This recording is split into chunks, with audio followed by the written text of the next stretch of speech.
This is my 2D platformer game on day 1, and this is my game now, 100 days later. How did I go from this to this in 100 days while having school and a ton of homework? Well, let me take you through my amazing game dev journey. Oh, and before going any further, you might currently be asking yourself, well, who's this developer behind this baby voice I'm hearing? Well, it's me, obviously. But who's me?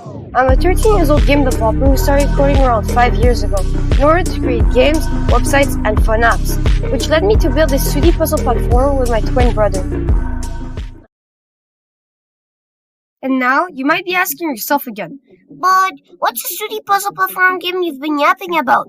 I mean, isn't it another copycat of big titles like Celeste, Hollow Knight, or even Super Meat Boy? No! Our game is a mix of logic and action, with its card system in a fast-paced environment. It centers around a young chicken who are trapped in a lab, controlled by the dreadful, frightful, horrifying, sinister, yes Timmy, extremely mean Dr. Splashfeather, whose only goal is to fly and wants to do so by stealing the young chicken's atomic powers.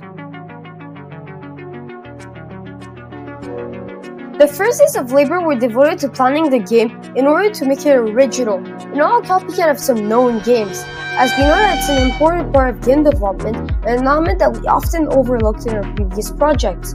For those who are interested, we used Miro and some paper to plan the game and its story. The process lasted for a couple of days.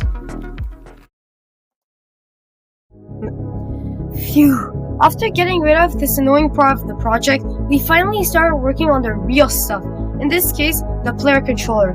After going on the internet for a couple of minutes, my stupid brain realized that the player movement is one of the most important mechanics in the game. So it couldn't be a simple transform or translate movement, right? After bunking my head against my desk a couple of times, I realized that the simplest player movement should have at least one of these elements. Coyote time, acceleration, deceleration, wall jumping, a dash mechanic, and a climbing mechanic. So did you achieve to implement these elements? To be totally honest with you guys, I've mentioned two half-truths all along the video. First of all, the card system idea never directly came to our minds like that. We initially just thought of having two core mechanics, flapping and a uranium explosion. Yet, this made our game a bit stale, so we tried to combine the following two concepts, cards and action.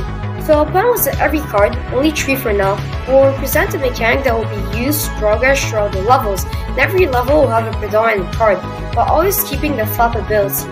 The 3 mechanics that we currently have are the explosive mechanic, the freeze mechanic, and finally the smoke screen mechanic, which we aren't really sure of for now. Second of all, it hasn't been exactly 3 months that I've been working on the game, or more precisely around 25 days, and a time-lapse of 100 days, which, if you round, gives you pretty much 3 months, right? Now that I've told you the truth and I've finished implementing the level design, we started working on the enemies, which can be divided for now in 2 classes.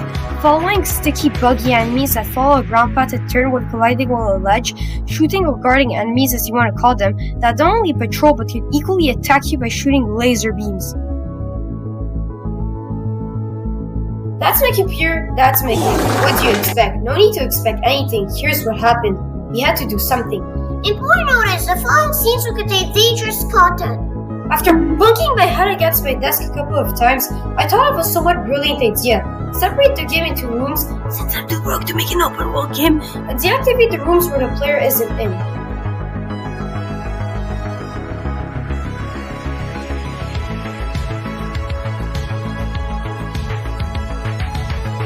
If that was only 100 days.